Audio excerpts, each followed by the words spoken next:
Allergy কি, কেন হয়, তার প্রতিকার কি, সেই নিয়ে আজকের এই ভিডিও। বিভিন্ন ধরনের অ্যালার্জিতে ভুগছেন এমন মানুষের সংখ্যা নেহাত কম নয়। কি কি? হাঁচি হচ্ছে, অল্প একটু ধুলো চলে গেছে নাকে, ব্যাস চোখ মুখ পুরো ফুলে লাল, হাঁচি হয়েই চলেছে। সকালবেলা ঘুম থেকে উঠছেন, 20 বার 30 বার 40 বার হ্যাচ্ছ হচ্ছে।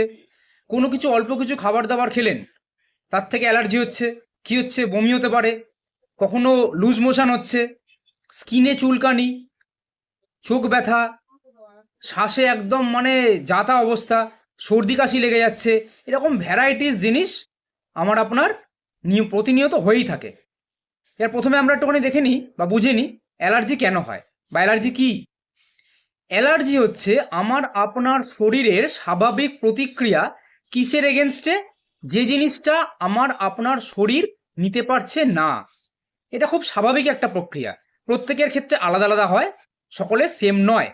যেমন কারোর সামুদ্রিক মাছ থেকে হয়, কারোর ফুলের পরাগরেণু থেকে হয়, কারোর বিভিন্ন পোষ্যের লোম থেকে হয়, কারোর পার্টিকুলার কোনো খাবারে, যেমন চিংড়ি মাছে হতে পারে, কারোর ডিমে অ্যালার্জি থাকে, কারোর দুধে অ্যালার্জি থাকে।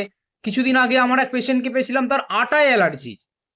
তো এই যখন জিনিসগুলো আমাদের শরীরে যাচ্ছে, আমার শরীর খুব স্বাভাবিক একটা মেকানিজমে ওই অ্যালার্জেন থেকে বাঁচার জন্য একটা প্রতিরোধ ব্যবস্থা গড়ে তুলছে।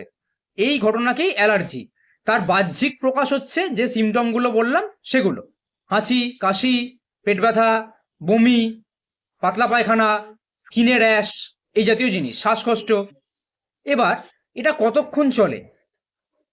যতক্ষণ আমি আপনি ওই অ্যালার্জেটিক জিনিসের, অর্থাৎ যেটা অ্যালার্জি ক্রিয়েট করছে, তার সংস্পর্শে থাকি, ততক্ষণ ধরেই আমি আপনি ভুগবো।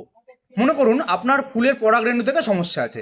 এবার আপনি এমন একটা জায়গায় গেলেন যেখানে প্রচুর ফুল আছে বা প্রচুর ফুল গাছ রয়েছে, তো যতক্ষণ ওই অঞ্চলে থাকবেন ততক্ষণ আপনার সমস্যা হবে। ধরুন আপনার ধুলোয় অ্যালার্জি আছে, এমন জায়গায় গেলেন যেখানে পলিউশন প্রচুর, গাড়ি ঘোড়ার ধোঁয়া প্রচুর, বা কলকারখানার ধোঁয়া হচ্ছে, বা উনুনে রান্না হচ্ছে সেই উনুনের ধোঁয়া, যতক্ষণ আপনি ওখানে থাকবেন ততক্ষণ অ্যালার্জি হবে। বা কোনো খাবার খেয়ে ফেলেছেন, তাতে কি হবে? যতক্ষণ সেই খাবারটা আপনার শরীরে রয়েছে ততক্ষণ অ্যালার্জি ক্রিয়েট করবে। তো এই হচ্ছে অ্যালার্জি। কি বললাম? স্বাভাবিক প্রতিক্রিয়া ওই জিনিসটা থেকে। এটা একটা অ্যান্টিজেন, যার এগেনস্টে আমার বডি কিছু অ্যান্টিবডি অর্থাৎ প্রতিরোধ ব্যবস্থা গড়ে তুলছে। তার বাহ্যিক প্রকাশই হলো অ্যালার্জি। এবার কোন ধরনের অ্যালার্জি থেকে কিভাবে বাঁচবো, এটাও জানাটা খুব জরুরি।